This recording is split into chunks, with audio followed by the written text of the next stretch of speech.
Another day, another vlog. So, ito maggagala na naman yung mga person. So, ito nagmamadali, oh. Nagmamadali. Naghahanap ng toilet. So, for today's video, guys.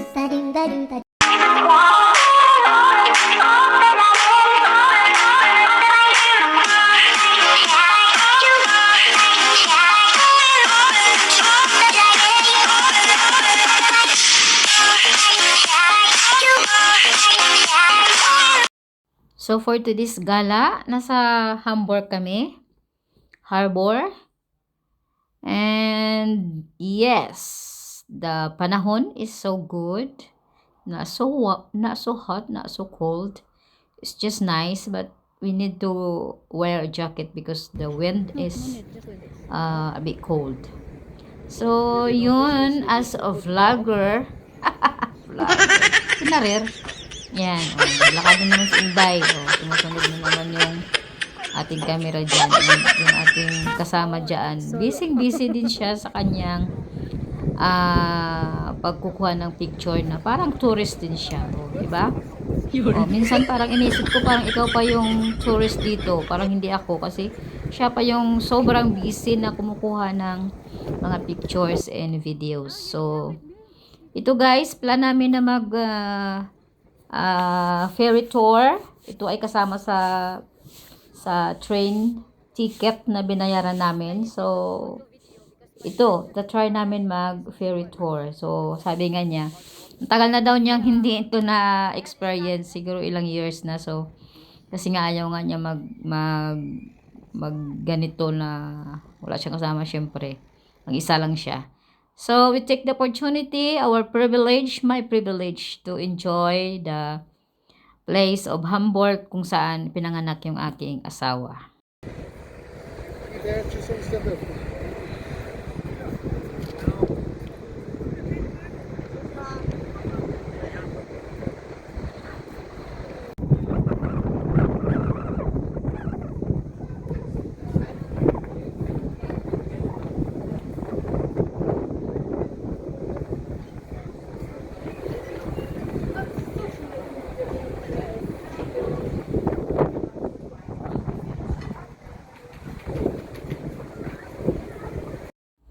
So, ito na yung ferry na sasakyan namin. As you can see, guys, pag in-on ko yung audio ko ay napakaingay. So, malakas ang hangin. So, windy.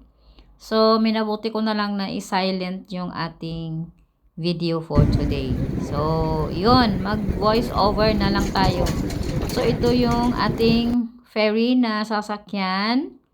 And, ito guys ay most visited area dito sa Hamburg kasi andito yung malaking mga buildings. This is a center city o city center. So, i-compare ko siguro pag nasa Manila tayo ay Makati or BGC is like that. So, ito na nga, ang dami namin sa loob, sa taas. So, ito ay double deck, pwedeng sa ilalim and then meron sa taas. So, we choose na nasa taas kami at humanap talaga kami ng spot na maganda para sa video. And syempre, mahilig tayo sa video at ito lang yung pinapasalamat ko kay Lord kasi yung first time namin na nag-met ng aking asawa sa Hong Kong. Nakita ko kung paano siya mag-picture, mag-videos, and then sabi ko, and then she set a lot of time in the computer to do the editing. That time, my first time we met, I already noticed this, and then I said, parang hindi yata kami nito mag-click kasi, di ba, ang haba ng ginugugol mo dyan sa computer, and then paano na lang pag tayo na, yun talagang nasa isip ko noon. So, hindi ko rin inaakala dahil, syempre, in a long range, si Lord talaga may ginagawa. So, dumating yung pandemic, nagiging content creator na rin tayo. Sabi ganun, kahit hindi naman tayo famous, no? But, ang goal ko talaga ay ma-experience, ma-captured, ma-keep yung mga videos, mga pictures. That's why I made my YouTube channel to keep all my memories and the same time I'm earning. Yes, sabay ganon. So na-realize ko no, nung ngayon na, I said, oh, that's good na talagang pinagtagpo kami sa passion niya. And then, tinuruan din ako ni Lord na magiging ganito, gumawa ng mga videos, mag-edit. So, mag-edit, whatsoever, kasi nga Ilonggo nga ako guys, at Bisaya, so yung pronunciation ko doesn't matter, basta naintindihan nyo ako, yon. Okay. So, pag i-on ko yung video talaga, paglakasan ko, malakas talaga guys. So, hinihinaan ko na lang, at ito ay voice over 101. So, we're trying to do our best to show and to inform you where we are. Sabay ganon sa English. Ang kulit.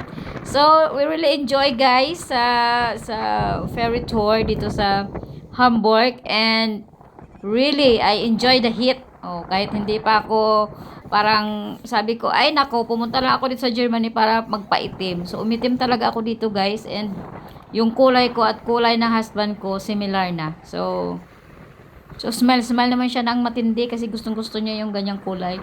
And this is only a first time really na ganito ang init dito sa Germany, na umabot sila ng 39. And sabi ko nga, baka ako nagdadala dito ng magandang panahon sa inyo kasi andito ako sa Paigan. Kasi in a few from I know him since 2013, 14, 15, 16, 17, 18 hanggang 20 last year, puro ulan. Puro ulan dito guys, ulan. Instead na summer, ulan. And then init ng konti, tapos ulan, tapos malamig na malamig. So ngayon talagang pinaranas sa kanila yung mainit na mainit naman. So umabot sila ng 39 nung nakaraan. So yun talaga yung pagdating ko dito, talagang mainit talaga yung sikat na araw. So pang mga tao sa Germany ay enjoy at laging lumalabas at nagpapainit. Ako naman, may payong dito na dalawa na maliliit, tapos may sa car merong malalaki. Parang balak ko talaga guys magpayong kasi ang sakit niya sa balat, iba siyang init. Pero syempre malamig naman pag yung hangin niya. Pero pag umuwi ka na, malalaman mo talaga na may sunburn ka kasi yung relo ko, yung tinanggal ko yung relo ko, iba talaga yung kulay ko, tapos umitim na talaga ako. Pero hindi, parang in the first place pa lang na pagdating ng sikat ng araw sa balat mo, parang hindi mo naman ramdam na mainit siya kasi nga malamig ang ihip ng hangin. Pero talaga guys, yung impact sa balat ko ay itim talaga, maitim, sunburn talaga na malala. So sabi ko, dahil nga nag-i-enjoy yung partner ko sa init, sa summer dito sa Germany, sabi ko ay compromise. So syempre ganun naman talaga sa partnership, hindi lang naman laging so kailangan natin makisabay din. So yun, para wala tayong argumento at masaya ang buhay, masaya ang pagsasama, kailangan natin minsan mag-compromise. Parang gustong-gusto ko na talaga magpayong, pero sige na lang. Okay na lang yung sunglasses kasi nakakatulong siya na hindi mo ma-feel na mainit.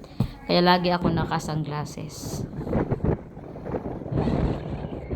So itong ferry guys, dito, as I said, kasama na siya sa binayaran namin na 14 euro sa train. And then, kung ano pa yung gusto mong gagawin dito, may mga kasama siya na inclusive siya sa ticket sa train na binayaran. So, nag-enjoy talaga ang lahat. Lalo na yung sa likod ko guys, madami ring may Chinese, may sari-saring mga lahi. And parang wala akong nakitang Pinoy na doon sa ferry. So, parang ako lang. And so far, maganda naman ang experience namin. And in my next video, papakita ko sa inyo guys yung flashing ng water na na-captured ko. So, ito yung talaga yung yung gusto ko talaga mag-video kasi yung may mga something na hindi mo ina-expect tapos nakaka-captured mo. Yun talaga, fulfilling siya. So, in my next video yata yun. So, paano ba ako nakapunta dito ng Germany? Through FRB visa, fiancé FRB. It means Family Reunification Visa dahil kasal ako sa aking German na asawa. So, yun yung way na nakapunta ako dito dahil may asawa akong German or may partner akong dito nakatira sa Germany.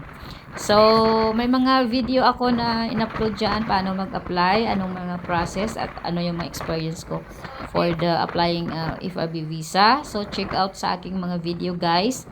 And salamat sa mga laging nanonood kahit mahaba yung video ko.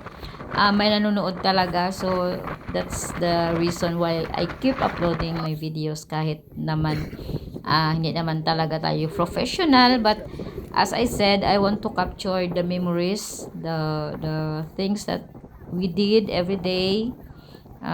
Kasi pag matanda na tayo, hindi na natin makikita yan. Tingnan na lang natin yan.